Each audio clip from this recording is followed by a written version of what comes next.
Can you believe it? Can you believe that this is the end? I don't believe it. Like, I thought the end was the end, but this is really the end. I don't think you can get any more the end than right now. No more. I need to change the title. No more free items.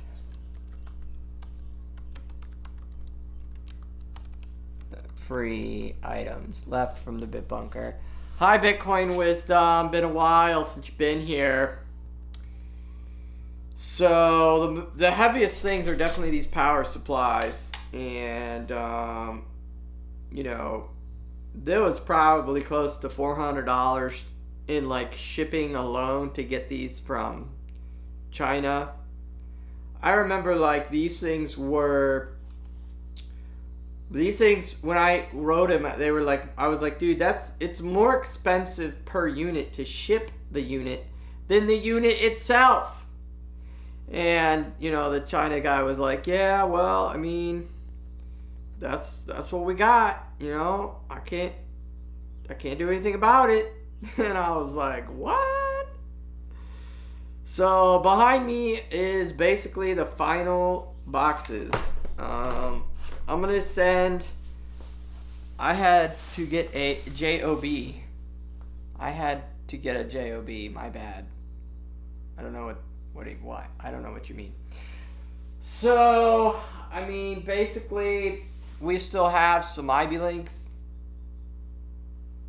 but that's literally it. I'm saving 9 power cords and 9 IB links. So we are looking at the end. I mean, it's so weird to see your it's like work of art being packed up into a box. It's being packed into a box, man. Okay, so let's see if we can go over anything in the crypto world, see what's going on there, if anything changed today. I mean, I mainly just want to read about mining farms and facilities. There's possibly another farm coming up available for you guys if you're interested in. They apparently have about 800 amps, all infrastructure in place, ready to go, set and forget. As far as prices go, they said that they're probably very similar to me. I don't know what that means right now, but yeah.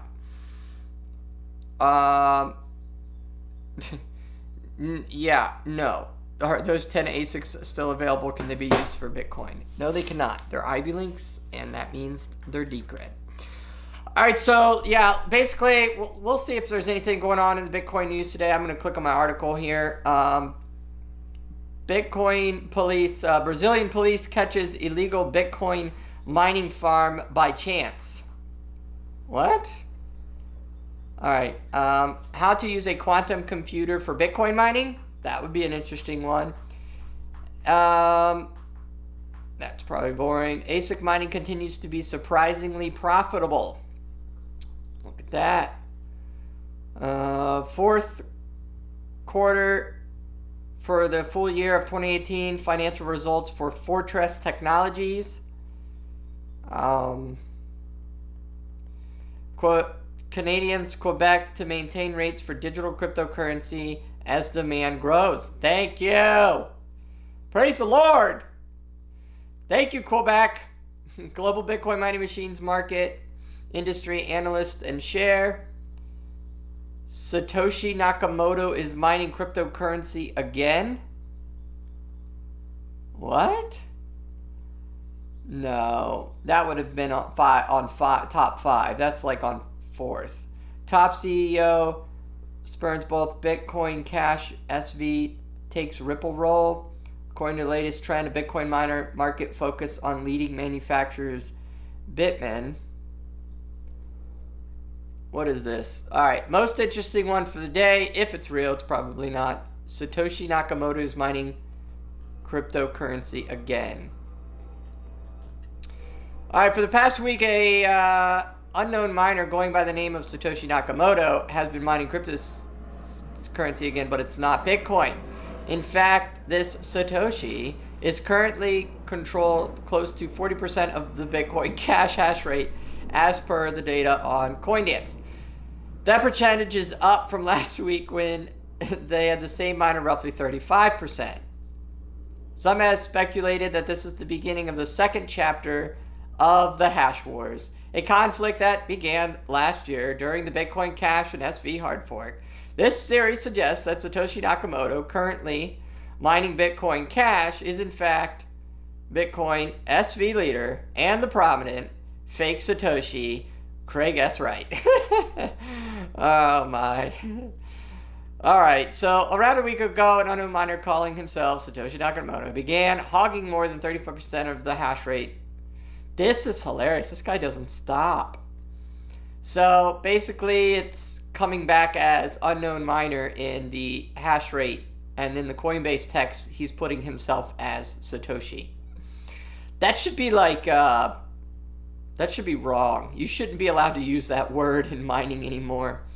Anyways, looks like the article goes on to just say that he's basically putting himself out there. Okay, like I thought, didn't think that was a real article, but hey, you got to give somebody a chance, right? Give the guy a chance. Bitcoin's up $100 from yesterday from talking, so that's cool. $5,260. It was $5,150, so it is up an entire $100. Which is nice. Okay, I'm actually only going to keep one ASIC, and that is the B3. If you guys remember, for Bytem. Is it Bytem? I think it was Bytem. Like, basically the worst ASIC investment I ever made. I split it with my father-in-law. It was like, we probably put in both like close to $1,000 each or something. Yeah, I mean, if we make money in the next boom off of the Bytem coin with our ASIC that we just mined, you know, because we haven't been mining with it for months now. If we make money off of that, then I know we're going to be set, because that means that all the other coins that are out there that are just junk are outrageously profitable. So everybody's going to be kicking themselves wishing they mined during the crypto winter, right? So we're looking at like Sia coin going through the roof, and like, you know, you guys know, you know me, I was on Sia from the very beginning, and yeah, that would be hilarious. That would be absolutely hilarious. So anyways, let's see if there's any more articles in here. Give me $25. I'm poor. Please give me. All right. We are going to remove. Oh, that doesn't. Put user in timeout. There we go. Okay. Boom. Hard to write in a bear market. Lewis was timed out for 300 seconds. There you go. This is not a channel where you beg for money. That's great. Okay, $25 is not going to get you very far in life anyways. All right, Brazilian police chases illegal Bitcoin mining farm by chance. Now, let's see what this one is. It's probably doing the money laundering, but hey. As stated in the report, oh my goodness, all these ads. Published last 0 week local news in Brazil, the Brazilian police have arrested suspects involving in a cryptocurrency laundering plan. Now, I don't know if most of you guys know this, but newsflash, this is old school stuff. One of the biggest ways to move large amounts of money is actually directly connected to a miner. So if you're thinking, oh, I'm going to move a lot through exchanges or this or that, there's a lot of validations that have to happen. And all those validations and moving coins across the network is all done by miners. All right, exactly what you said. So back in the day, I was reading a very interesting article from a forum about how, well, actually just on a forum, about how people were saying, well, how do I move large amounts of money? I want to get inside of cryptocurrency in the hundreds of thousands of dollars at a time. And he said, well, obviously a bank would flag that and things like this. So you couldn't go through exchanges. So you'd had to go directly to a miner. So basically what the miner can do is he obviously for Bitcoin, and he's going to need a decent amount of hash rate. I don't think he needs no like massive farm, but he needs a decent amount. And what he can do is he can put like the highest priority of solving the block. And obviously he would take your cash, suitcases full of cash, or car trunk, or whatever you'd use to get that cash there. Semi, box truck, I guess. Box truck would probably be best. I don't think you'd want a whole semi unless you were going for a disguise.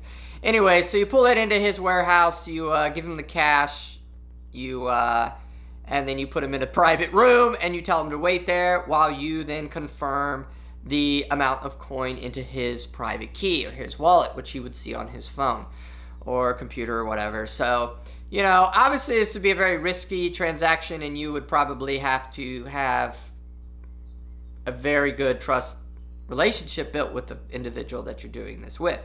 But nonetheless, it is possible. It is possible to get massive amounts of large quantities of money into the crypto network.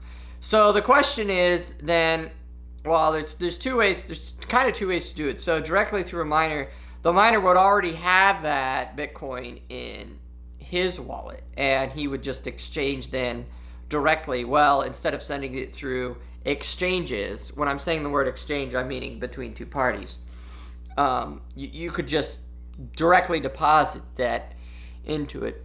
Otherwise, you could actually create blocks to be solved and then put the highest priority that these blocks need to be solved with this, so he can relate the transaction.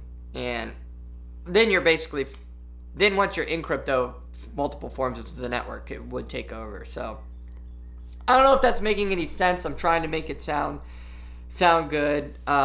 Good morning, John Harris, and bye-bye, Lewis. That's right.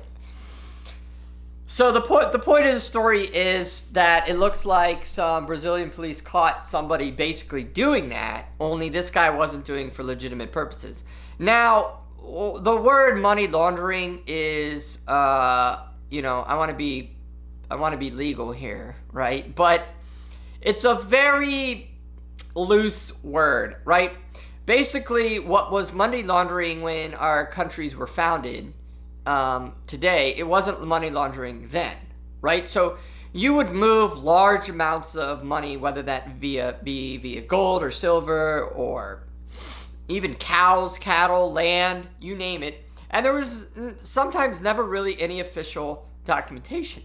Excuse me. Should have taken my medicine. And because of that, people would cheat each other, and then we've got our law system that came into place, and then people took over and then tried to do the correct thing and legalize it the right way. But my point being that the word money laundering is such a new term, and it's being used so fluently that it's really only being manipulated by the people who are making the laws, right? So the people who make the laws of what money laundering is are actually the biggest advocates of that. Like let's just think about this. Let's say I think it was back in the 70s or 80s when you had to report everything as of $10,000 in cash or more to a bank. Now, that was just being suspicious, right? Well, $10,000 back in the 80s, I don't know how to do the inflation rate. I guess I could look it up. We could do an inflation calculator. Inflation calculator. Let's see if we can get a inflation calculator. And basically, the $10,000 today. Oh, here we go. Okay, so let's do 1980. All right, and then 2019. I purchased an item for $10,000. Okay, so all right, bingo. Okay, so this is my point. So an inflation rate of, if it was in the 80s, it might have been earlier. But if it was in the 80s when you had to declare $10,000 or more through the financial institutions, it's 2019 now, guys. $10,000 is not a whole lot of money, okay? Now, in equivalent, with inflation alone, that is $30,849. So technically, we should be allowed to deposit an equivalent of what it was in the 80s, which would be 30 grand. So I should be able to carry around $25,000 in cash, and it be no big deal, and go to the bank and deposit it, and they look at you like, whatever, he's depositing the more amount of money. But no, it's like really scary if you get anywhere close to 10,000 to deposit that into your bank account, right? And like, I just want to buy cryptocurrency, man. I just want to buy a large amount. And be like, where'd you get the cash from, right? It's all like suspicious, and like you're a terrible, evil person for bringing us money, right? We need to figure out where you came from, what you're doing. Like, I mean, it's just ridiculous. And technically we're supposed to be at 30,000 if it was in the 80s, right? It could have been way later. And so we're looking at even more money that you should be allowed to carry around. So they're not even keeping up with their own end of the deal. So that my point in all this is money laundering is such a easy word to fluff on people and say, this is the way, well, this is the correct way, but you don't even know what you're saying. You're just like saying what they say because they made the laws, and they're the ones manipulating it for themselves. So it's just, it's kind of frustrating, but hey, we put them into power, we voted them there, so you know what, I guess all the responsibility kind of lands back on us. What do you guys think about this? Am I being outrageous here? So the Brazilian police go in and they catch this guy, and the report states that it was a drug trafficking department stumbled upon a residence where digital currency was being mined while searching for a drug smuggler. Right? Sure. That's the only way they can get to these facilities. In the given circumstances, when cryptocurrency mining is not exactly a highly anticipated practice, the police raided the residence in search and ended up exposing 25 solitary Bitcoin mining rigs. Okay, so he was, I would say, a large at-home miner. Okay, 25 ASIC rigs. I mean, you're looking at, you know, quite a few hundred, maybe 100 or 200 amps to run that, depending on his efficiency. These rigs were reported to run by highly, I can't even say that word, shopalistic software and equipment worth an estimated of $250,000, approximately $63,000 in American money. Sorry, Brazilian real. The police were successful in identifying a self-claimed resident, a man claiming to have rented the whole building. He said that the Bitcoin mining business was his own personal investment. Well, duh, he only has 25 rigs. Like, of course it was probably his investment. Like, if it wasn't, he probably owned hundreds of rigs, right? I had 300 graphics cards and what, I don't know, 50 some ASICs. Like, of course it was his own. Okay, so even though the business isn't illegal in the region, he was ultimately charged with unlawful usage of electricity, as the police claimed that he stole it for running his heavy equipment around the clock. The suspect was also in possession of a pistol. Well, so would I! You've got your entire, basically probably your life savings running in a facility of a building that you own, and you put 63 grand in it, and that you own 25 rigs. You better have a pistol to protect it. Whose serial number has been etched and a motorcycle was cloned number plates. Okay, whatever. Like, this is ridiculous. The police say the man could be a lookout for a money laundering and drug trafficking organization. His equipment was seized. See, we're taking down the network. And reported to have been trafficking it from China. In another report, it stated that the man under custody has been extensive criminal record, which includes involving in drug trafficking and mysterious deaths of a military officer. Okay, I'm not even going to get into the drug category because that's a whole issue in and of itself. But let's get into the money laundering. Well, we already got into that. Let's get first off, murder's wrong. Period. No ifs, ands, or buts. Any harm to any other human being of any kind, in any form, fashion, or anything otherwise imaginable is wrong. Okay, so yes, you can arrest him for that. But anything like other than that, come on now. Okay. So, hey everyone, Turk Sandwiches here. So, 10 Years of Dream. They busted dudes from my state, selling home pressed farms on dark web, 2.3 million in Bitcoin taken out of an ATM in Manhattan. I don't know what that means. Etched serial number equals stolen gun, probably some bodies on it. Etched serial number does not mean stolen gun. Does not mean stolen gun. You can buy a gun that has an etched serial number. You can find a gun that has an etched serial number. You can etch a serial number out of a gun anyways. What are the laws in Brazil anyways? I mean, come on, there's not even that many laws. I've been to Brazil, and I remember going on some of the roads there in the highways, and where the government just controls the highway, and they can just blanketly stop you and just search you. Now, I'm pretty sure you're not allowed to have a pistol in Brazil, if I remember correctly, so obviously the law states in the entire country, I don't really think you're allowed to even have the pistol. But if you had a pistol, you probably wanted the serial number scratched out because you're not allowed to have one. So anyways, as far as the bodies go, I mean, who knows? That's just wrong, and yes, he probably should not be in society ever again, and maybe never be living, because if you're going to take someone else's life into your own hands, then we have an entirely different moral issue. But if this story is just a huge fabrication and the dude literally just put his savings into a Bitcoin mining facility of his own that he rented the building and probably paid his electricity, because I think the electric company would come after him more for that. And you know how these stories go. The police come in there and go, wait a second. Remember, weren't they looking for drug smuggler anyways? Like, why did they go from all of a sudden from a drug smuggler to electricity smuggler? We went just like two drastic extremes. Like, the police come in and be like, yo, I'm looking for a drug smuggler. Oh my goodness, he's stealing electricity. Let's bust him. Like, let's take all of his machines. Like, what did they do? Box him up and put him away and be like, we're taking the Bitcoin network now. We took 25 ASICs. No, they're probably running them themselves. I don't know. I don't want to assume bad intentions across law officers in any country, state, or mind. But I do know that other countries function different than America, and there should be at least a moral code along society where you shouldn't be allowed to just bust somebody because you think he may or may not be stealing electricity. There should be a little bit more of an investigation than seizing all of his property, saying he was a drug smuggler and trafficking massive amounts of who knows what and murdering people. Like, what? Do you realize how crazy that story went?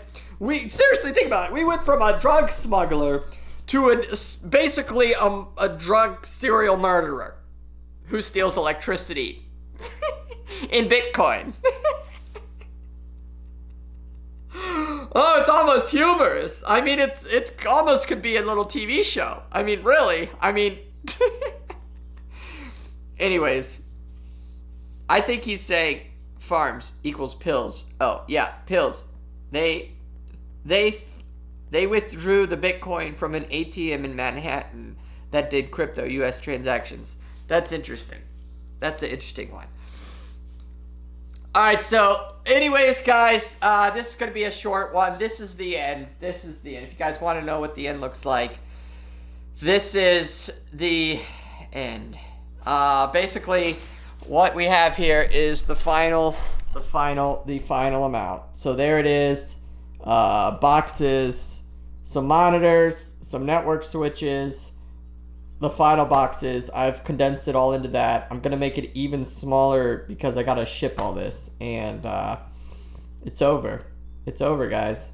All those bins that you saw stacked up over here, it's no longer the bins. The bins don't even exist. We have 2 bins, so they don't even exist. And this was the closing. This is the closing of the digital gold mining era. I've made a video like this before, right, where we closed like other places, and now we're closing this. So we're closing. We're closed. We closed. It's gone. All equipment is gone. All equipment is being shipped out. It's gone. It's over. So ridiculous. So ridiculous. I can't believe it. Oh man, I can't believe it. I can't believe where we came from and what we have now. Alright, yeah. Yeah, this is it. So you guys have a good one. Thank you so much for joining the Digital Gold channel.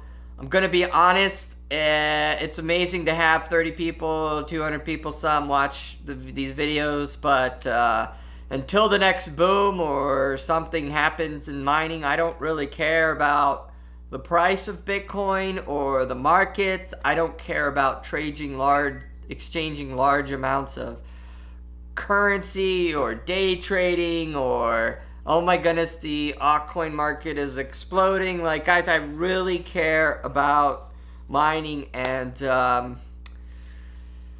it might be quite a few many weeks before I post another video because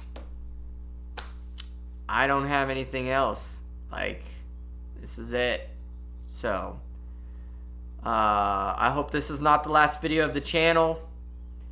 It might be, but we'll see, guys. It's been a long road. It's been a fun road. It's been a hard road. It's been a learning road. And absolutely none of this would have happened without you guys. And so thank you. Thank you for trusting me. Thank you for letting me build my dream. I struggled a lot growing up with what my purpose was. And I thank you that, I have a wonderful family now, and you made my dream come true. It didn't last, but that's okay. It's okay. It only lasted for about 8 months, but you guys made it happen. So I can officially say that I lived my dream because of you guys. So you guys are awesome. Thank you. Thank you for the adventure. Thank you for the care. Thank you for reaching out. Thank you for trusting. Yeah, thank you. That's all I can say. You guys rock. Until next time, if there is one. May you mine on and hodl strong. You guys are great. Thanks. Bye.